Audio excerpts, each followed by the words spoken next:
everyone, how's it going? Hope you're having a great Monday so far. I'm Meteorologist Kylie Bearse here in the 9 News Weather Center. We have snow, finally. I know, we haven't seen much rain or snow over the last couple of months, so great to see this site in Boulder. I'm loving those big old flakes that are coming down, and same thing when we're looking up toward Fort Collins. So it just moved into the Front Range within the last couple of hours. Before then, this was really just mainly a mountain event as we were looking throughout this weekend, but we even saw a little bit of thunder snow down toward, looks like just south and west of Pueblo there. But I want to start by zooming in for the northern Front Range, where we do have that snow coming down, a pretty good band right now, stretching from Wellington all the way down through Fort Collins, Loveland, and then toward Longmont as well. Moderate snow falling in Boulder. The Denver metro area, we're missing out just a bit. We've got that snow to our north and then also to the east out toward Aurora, moving across 36 near Byers right now. As far as the Springs goes, you had a few flakes just a bit ago, and that has since moved on out. Most of that snow moving in that northeasterly direction. I've got some snow out over the western slope and then along the I-70 corridor as well. Southwestern Colorado, the big winner from these two storm systems. They could pick up another foot of snow, maybe even a little bit more, up above 10,000 feet when we're looking at the San Juans as we go throughout the rest of tonight, and then finally when we're wrapping up tomorrow morning. So looking at the rest of today, you can see that snow kind of continuing off and on throughout the afternoon for the Front Range. And then as we get into the overnight hours, we see more of that focus on the eastern plains. However, still could see another couple of showers, snow showers, as we're looking at the overnight hours for the Front Range. It'll be pretty light when we're looking at that. As far as how much snow we're going to see for the Denver metro area, it's really not a lot. I'm thinking most of us are going to stay below an inch, a half inch. So what we're looking at for Denver, Littleton at just under an inch there. A couple of spots like down toward the Palmer Divide could be in that 1 to 3 inch range if you're lucky, and then the foothills more like 1 to 2 or 1 to 3 inches there as well. The other thing you might have noticed, it's the cool down. Look at those temperatures, so much colder than the 70s and record-breaking warmth we had last week. 31 degrees right now here in Denver, 28 up in Greeley, 32 in Kremling, and Steamboat, you're right around 34 degrees. Now, when you're looking at this map, what's different? Yeah, it's that southeastern corner of the state. Mid-50s, low 60s, even Springfield near 70 degrees. So very different day for that southeastern corner.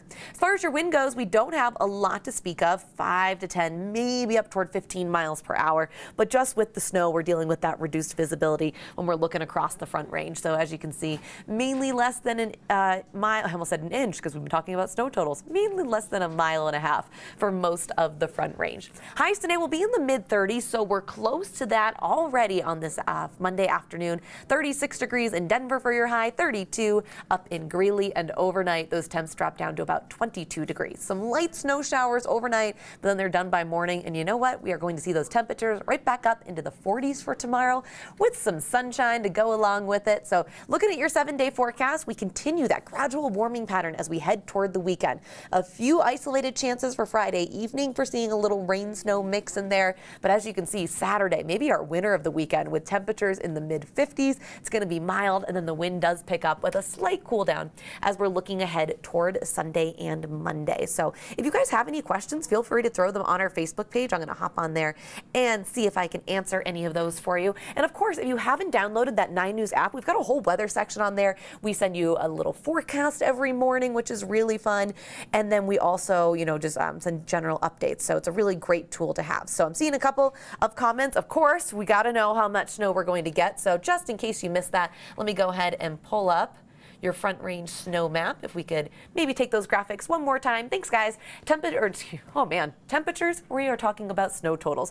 Mainly less than an inch for most of the Front Range, but it is possible that we could get just over an inch in a few spots, like down toward Castle Rock, near the Palmer Divide. We could pick up 1 to 3 inches, and also some higher totals when we're looking into the foothills as well. The biggest totals, of course, going to be in far southwestern Colorado, and that's where we could pick up another foot or foot and a half by the time all is said and done as we go throughout the overnight hours and then into early tomorrow morning. So it's seeing Dan asking about the drought. Warm temperatures are happy, but now we need the moisture.